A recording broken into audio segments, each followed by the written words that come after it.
The high-pitched, ear-piercing screech of microphone feedback sliced through the elegant, velvet-draped ballroom of the Pier Hotel, silencing the crowd instantly.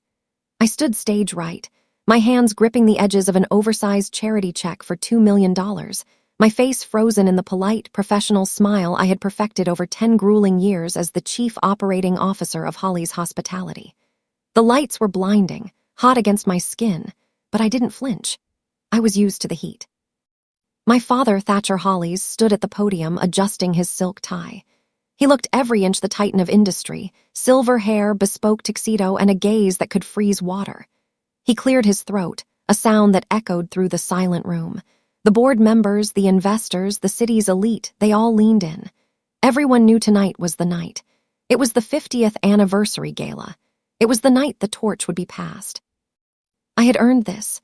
I was the one who negotiated the union contracts when the labor strikes threatened to shut us down in Chicago.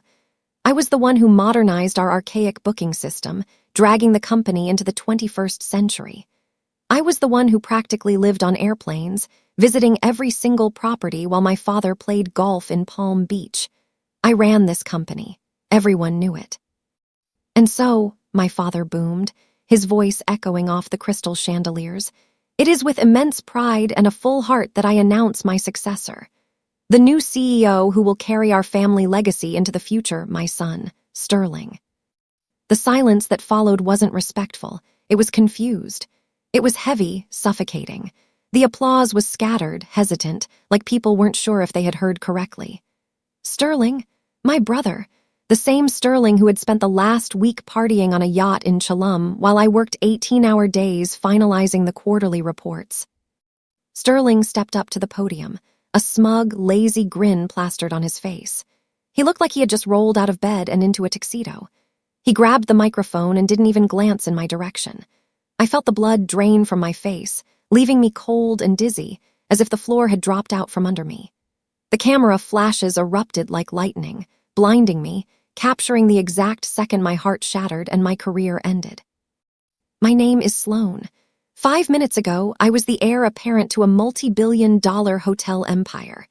Now, I was standing backstage in a narrow, dimly lit hallway, cornered by the two men I thought were my family. The applause from the ballroom was muffled now, a distant roar that sounded like a taunt. Thatcher didn't look guilty. He didn't look sorry. He looked annoyed that I wasn't clapping. He reached into his tuxedo jacket and pulled out a thick, cream-colored envelope. He held it out to me like he was tipping a waitress. "It's a severance package, Sloane," he said, his voice devoid of warmth, businesslike and cold. $5 million. It is more than generous. It's enough for you to find a nice husband and finally settle down. You were always too emotional for the big chair, sweetheart. This is for the best. The market responds better to a male lead. I stared at him. The sexism wasn't even veiled anymore. It was naked and ugly. Sterling laughed, the sound grating on my nerves. He was swirling a glass of expensive scotch he had grabbed from a waiter on his way out. "Don't worry, sis. I'll keep your office exactly how it is. Well, actually, I'm turning it into a private gym. I need space for my Peloton. But I'll send you your plants. I know how much you love those ferns." The disrespect wasn't just professional, it was a physical blow to my gut. I felt bile rise in my throat. I looked at the check in his hand. $5 million. It was a fortune to most, but to me it was a bribe. It was go-away money. I took the envelope. I felt the heavy, expensive paper between my fingers. Then I looked at their faces, my father's arrogance, my brother's entitlement. I ripped the envelope in half. Then I ripped it again. I let the pieces flutter down onto my father's polished patent leather shoes like confetti. "I don't want your money," I said, my voice trembling with a rage I had never felt before, a cold, hard fury. "I want your competition." I stormed out of the service entrance, bypassing the red carpet and the hungry paparazzi waiting for a quote. I couldn't face the cameras. Not yet. My phone was vibrating incessantly in my clutch. Board members, investors, my assistant, even my friends, everyone wanted to know what had just happened. I ignored them all. I turned the phone off and shoved it deep into my bag. I walked. I didn't know where I was going, I just knew I had to move. I walked 20 blocks in my high heels. The blisters started forming at block 5, and by block 15 my feet were bleeding, but I didn't stop. I was fueled by pure, unadulterated adrenaline and the image of Sterling's smirk.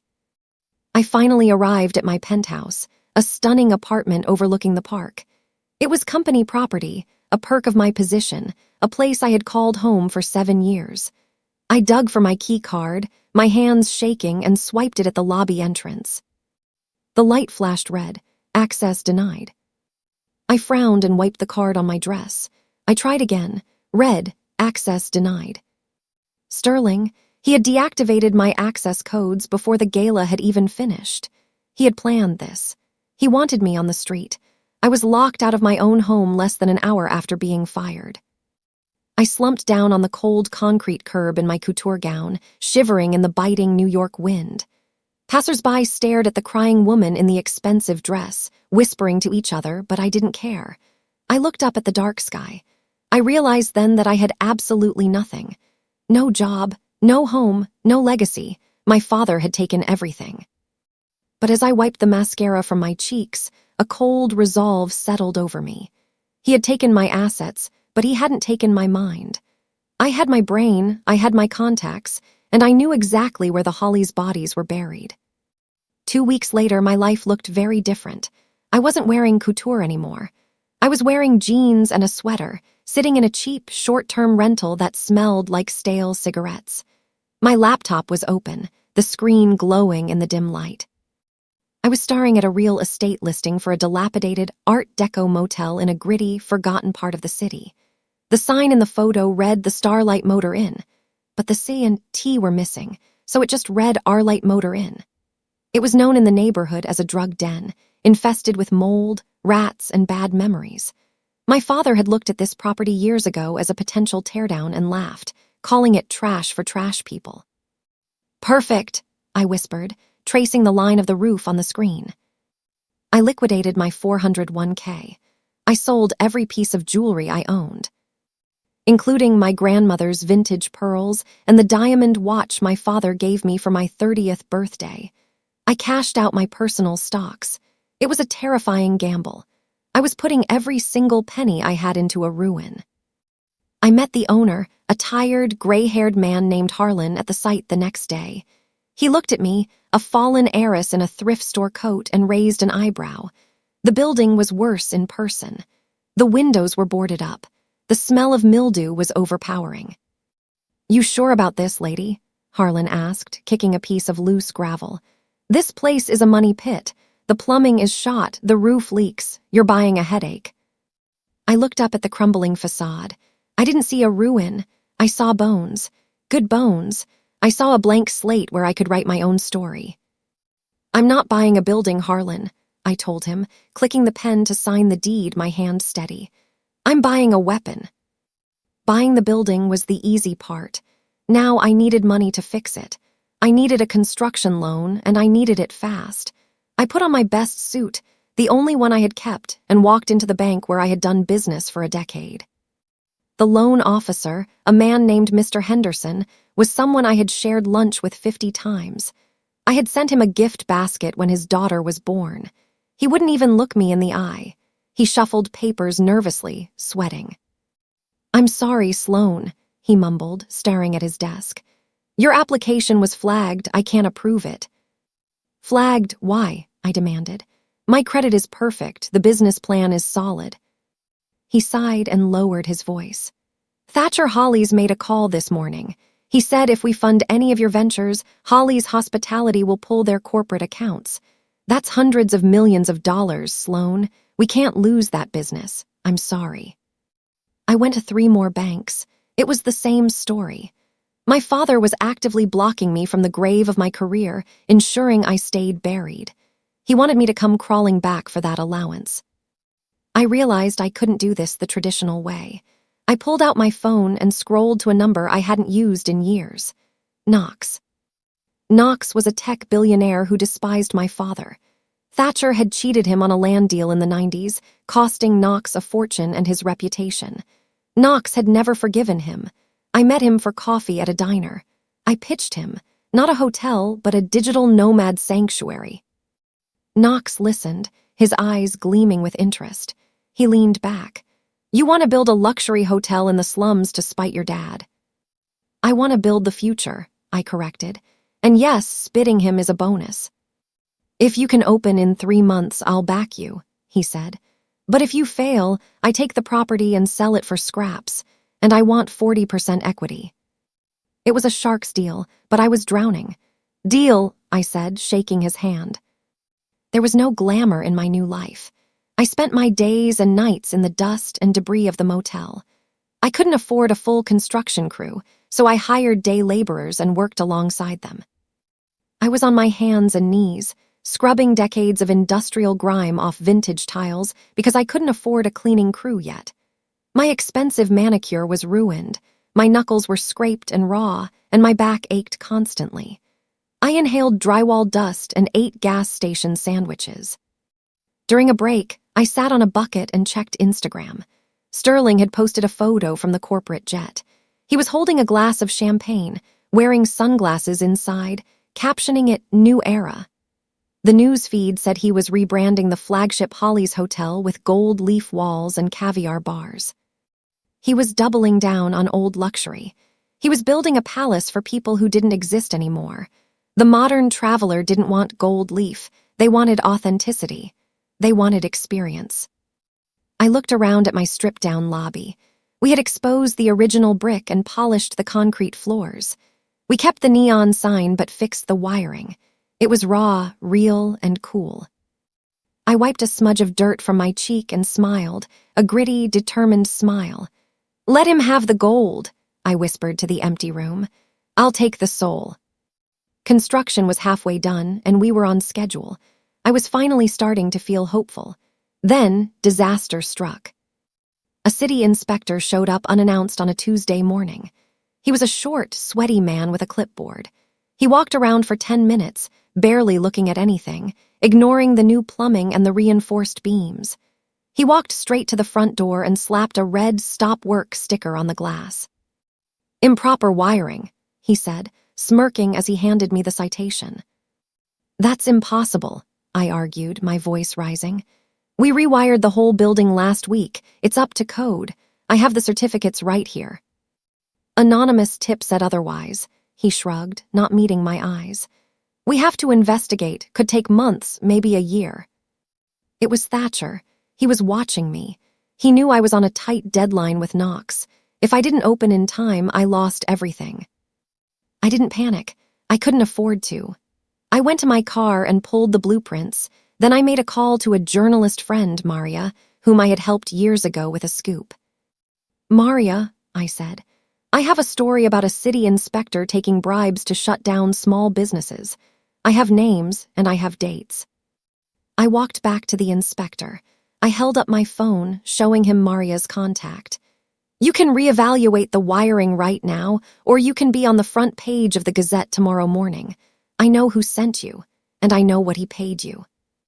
He turned pale, sweating instantly. He snatched the citation back, tore it up, and cleared the site. I texted my father one word, try harder. 3 months later, we were ready. We opened the Alohan. There was no press release. No fancy gala with champagne towers and politicians. Just an Instagram page and a sleek app. The concept was simple, keyless, staffless check-in, high-speed fiber internet, and hyper-local design. It was a hotel built for the modern generation, for the people my father ignored. The first night was terrifying. We had 10% occupancy. I sat in the small back office, staring at the silent monitors. The silence was deafening. Had I been wrong? Was my father right? Was I just a secretary with a dream? Then, at 2 a.m., a black SUV pulled up. A young woman in a hoodie and sunglasses walked in. I recognized her instantly. It was a Gen Z pop star, one of the most famous singers in the world. She was tired of being hounded by fans at the Ritz. She checked in using the app, unseen and unbothered. I held my breath. An hour later, she posted a single photo of our lobby to her 50 million followers. The caption read, "Finally, peace. No paparazzi, just vibes." By morning, our booking server had crashed. The phone lines were jammed. We were sold out for the next 3 months.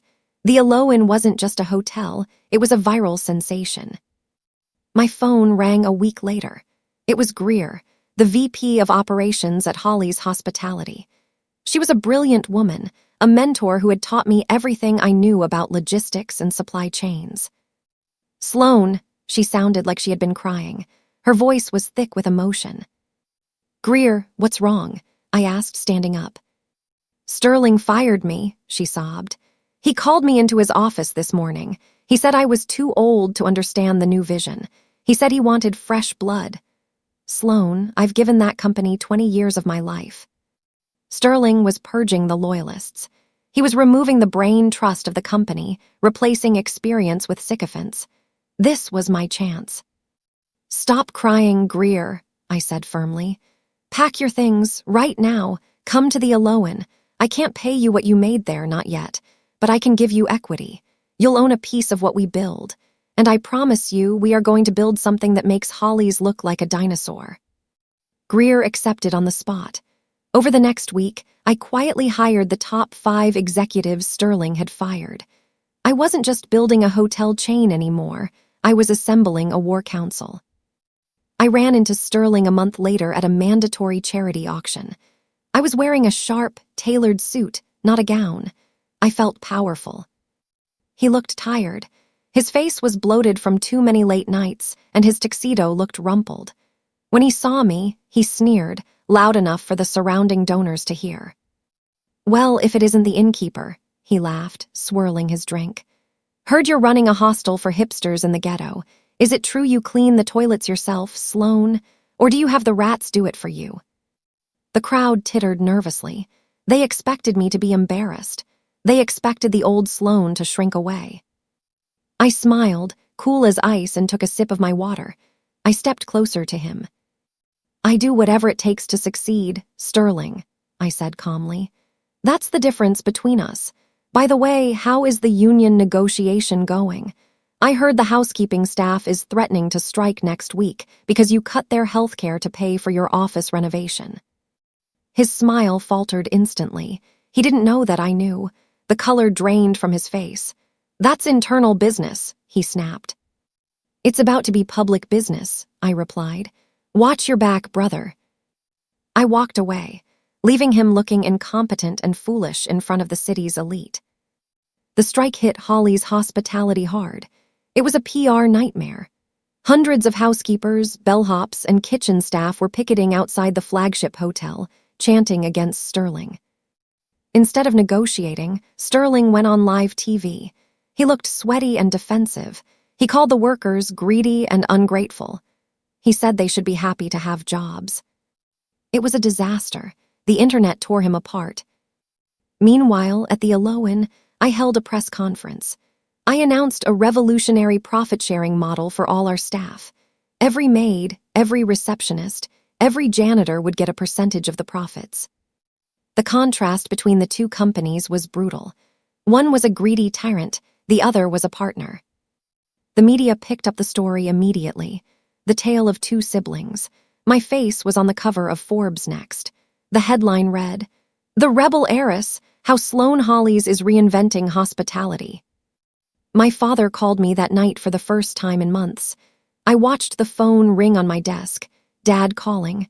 I didn't pick up. I let it go to voicemail. I wasn't ready to hear his excuses.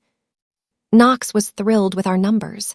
"You're a genius, Sloan," he told me over dinner. We used the profits from the first location to buy 2 more distressed properties in Austin and Nashville.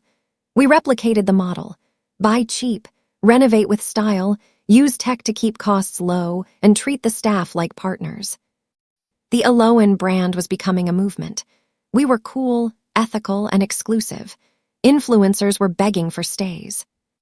Meanwhile, Holly's Hospitality stock was down 15%. Investors were getting nervous about Sterling's leadership. I saw an opening. I started using my profits to buy small chunks of Holly's stock. I did it through shell companies, so my name wouldn't appear on the shareholder reports. "Just a little bit," I told my broker. "Keep buying. Every time it dips, buy more. I want a seat at the table." I wasn't just building my own empire.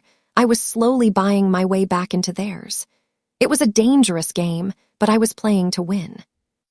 I was sitting in my office, reviewing blueprints for the Nashville location, when a process server walked in and dropped a thick stack of papers on my desk. "You've been served," he said, popping gum. I opened the file. Holly's Hospitality was suing me for intellectual property theft. They claimed I had stolen their client list to fill my hotels. They claimed the Alohan was built on stolen trade secrets. It was a lie, of course. My clients were people Sterling had ignored. My trade secrets were common sense. It was a frivolous lawsuit designed to bleed me dry in legal fees and distract me from expanding. I sat down with Knox and our lawyer. "They want a war of attrition," Knox said, frowning. "They have deeper pockets, Sloan. They can drag this out for years. They can bankrupt you with legal fees." I shook my head. "No, they have a board of directors who hate bad press. They are terrified of scandal." I countersued for defamation the next day. I released emails to the press where Sterling had explicitly told me to take my contacts and leave the night he fired me. I released the recording of him mocking my business plan. The evidence was undeniable. The lawsuit was dropped in 48 hours. They knew they couldn't win in the court of public opinion. The scandal broke on a Tuesday morning. It was the final nail in the coffin for Sterling's reputation. Sterling was caught on a hot mic after a television interview. He thought the cameras were off. He was chatting with a producer, and he made derogatory, sexist comments about a female senator who had criticized his labor policies. He used words that made my skin crawl. The video went viral globally within minutes. It was everywhere: TikTok, Twitter, the nightly news. Advertisers pulled out of Holly's hotels immediately. Conventions canceled their bookings. The stock plummeted another 20% in a single afternoon. I watched the news from my office, feeling a strange mix of vindication and sadness. My grandfather had built that company with honor. He had treated people with respect. Sterling was destroying it with his arrogance. I picked up the phone and called my broker. "Buy more," I commanded.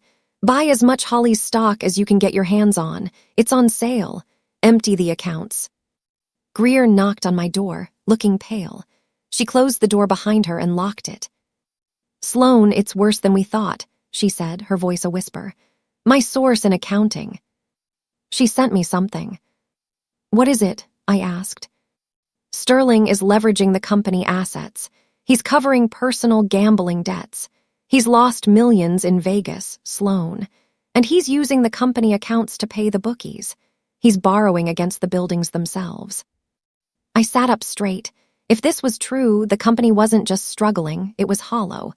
Sterling was looting the treasury. He was committing a crime. "We need proof," I said. "If I can prove financial mismanagement, the board can oust him. But I need the ledger. I need the actual numbers." "Bishop has them," Greer said. Bishop was the CFO. He was a terrified man who did whatever my father told him. "But he'll never talk. He's too scared of Thatcher." "Everyone talks," I said, "if they're scared enough of the alternative." I arranged to meet Bishop in a dark, secluded park at midnight. It felt like a spy movie. The wind was howling through the trees. He was shaking when he arrived, clutching his briefcase to his chest, constantly looking over his shoulder. "If Thatcher finds out I'm talking to you, I'm dead," Bishop whispered. "He'll ruin me. He'll make sure I never work again." "Sterling is already ruining you, Bishop," I said softly. "Look at the stock price. Look at the debt. When the ship sinks, and it will sink, you're going to be the one going to jail for cooking the books. Sterling will blame you. Thatcher will blame you." He flinched. He knew I was right. I handed him a contract. "This guarantees you a job at the Alohan as a consultant. You'll be safe. You'll have immunity if you turn state's witness. But I need the drive." He hesitated, looking at the contract, then at me. He reached into his pocket and handed me a small silver USB drive. "It's all there," he whispered. "Sterling has drained the liquidity. They can't make payroll next month." I closed my hand around the drive. It felt heavy. This was the smoking gun. The next morning, Thatcher showed up at the Alohan. He looked older, frailer than I remembered. He walked into my bustling, chic lobby and looked around with disdain that barely masked his fear. He saw the young people working on laptops, the vibrant art, the energy. "You're making a mockery of the family name," he spat, leaning on his cane. "This place, it's a fad, it's a toy." "It's profitable, Dad," I said, crossing my arms. "Which is more than you can say for Holly's right now." He sighed, his shoulders slumping. "Come back, Sloan. Fix the mess your brother made. I'll give you your old job back. I'll even give you a raise. We can fire Sterling together." The audacity took my breath away.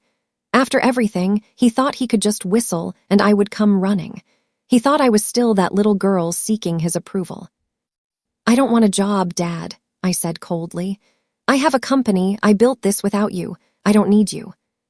His eyes narrowed. "I will burn this place down before I let you win. I will destroy you." "You're already burning," I replied, stepping closer. "I'm just watching the fire." 2 weeks later, the inevitable happened. Payroll bounced at Holly's hospitality. Thousands of employees went to cash their checks, and the funds weren't there. The news spread like wildfire. "HOLLIS insolvent" flashed across the screens of Times Square. The stock entered freefall. It was trading at pennies. The board called an emergency meeting. They were desperate. They were looking for a savior, a buyer, anyone to stop the bleeding before the creditors seized the assets. Sterling was in hiding, refusing to speak to the press. Thatcher was hospitalized with exhaustion, which was code for a panic attack. The empire was crumbling into dust. I called Knox. "It's time," I said. We formed a holding company named Nemesis Group. It was a little dramatic, but I felt I had earned it. We approached the Hollies board with a buyout offer. It was aggressive, cents on the dollar. It was an insulting offer, really, but they had no choice. They were days away from Chapter 11 bankruptcy. If they didn't sell, they lost everything. The board agreed to meet the mystery buyer immediately. They didn't know who was behind Nemesis Group. They just knew we had cash, and they needed it desperately. I walked into the Hollies boardroom, the same room where I had spent 10 years presenting strategies and fighting for approval. The air was stale. The mahogany table looked dull.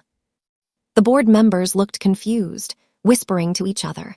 They were expecting a hedge fund manager or a foreign investor. Thatcher was there, sitting in a wheelchair, pale and shaking. Sterling was slumped in a chair at the far end, looking hungover and defeated. He wouldn't look up. "Where is the buyer?" Thatcher demanded, his voice weak. "Where is the representative from Nemesis?" I walked to the head of the table. I placed my briefcase down with a heavy thud. I looked at my father, then at my brother. "I am Nemesis," I said. The silence that followed was louder than a scream. It was absolute. Sterling stood up, his face turning a violent shade of red. You can't afford this. You run a motel, you're broke." I slid a portfolio across the mahogany table. "Actually, I can. The Aloan is valued at triple what Holly's is currently worth. We are lean, profitable, and growing. And," I paused for effect, "I own 15% of your stock already. I've been buying it for months." Thatcher looked at me, his eyes wide. He was realizing for the first time that he had underestimated the girl child. He had bet on the wrong horse. He had thrown away the only person who could have saved him. "You can't do this to family," he whispered, his voice trembling. "Sloan, please." "You did it to me first," I replied, my voice steady. "You threw me out like trash. You humiliated me. I'm just recycling." "I have conditions," I told the stunned board. "I will buy the company. I will inject the capital needed to save the pensions and the properties. I will save this brand. But the leadership changes today." I looked at my father. "Thatcher, you retire, immediately, no honorary title, no office, you are done. You go to Florida and you play golf. You will never step foot in this building again." He slumped back in his wheelchair, defeated. He knew he had no leverage. He nodded slowly, a broken man. I turned my gaze to Sterling. "And you?" "You are fired for cause," I told Sterling. "Embezzlement, negligence, gross misconduct. The legal team is already drafting the paperwork. We have the USB drive, Sterling. We know about the gambling debts." Sterling screamed, lunging at me across the table. "I'll kill you, you witch." But my security, stepped in and held him back. He struggled, looking like a wild animal, spitting and cursing. "However," I added, smoothing my blazer, "I'm not heartless. You can keep your health insurance, if you work for it. I have an opening for a night manager at the airport motel. It pays minimum wage. Take it or leave it." Sterling stared at me, panting. He looked around the room, begging the board members to help him, but they all looked away. They knew who the boss was now. He stormed out, cursing, slamming the heavy oak doors behind him. He left it. The next few weeks were a blur of lawyers, signatures, and press conferences. The headline across the business world read, "The Return of the Queen." I merged the companies. We rebranded the stuffy, Dying Holly's hotels with the Lowen's vibrant, modern vibe. We kept the history but lost the attitude. I walked through the halls of the flagship hotel, and the staff, the ones who had stayed, the ones who had suffered under Sterling, stopped and applauded. Some of them were crying. I took the elevator up to the top floor. I walked into my old office. It smelled like Sterling's cheap cigars and stale scotch. I wrinkled my nose. I walked over to the massive window and threw it open, letting the crisp New York air rush in, clearing out the rot. I looked out at the city. It was mine. 6 months later, I stood on the stage at the grand reopening of the flagship. My father was in a retirement home in Florida. We didn't speak. Sterling was selling used cars in Jersey, living in a studio apartment, drowning in debt. I looked out at the crowd. Knox was there, smiling in the front row. Greer was there, standing tall as my new COO. I adjusted the microphone. The feedback didn't screech this time. It was crystal clear. "Welcome to the new era," I said. And this time, when the applause started, it wasn't polite or scattered. It was deafening. It shook the walls. I hadn't just inherited a legacy, I had built a better one. I had bought my brother out, but more importantly, I had bought my freedom. I was no longer the daughter, the sister, or the victim. I was the CEO, and I was just getting started.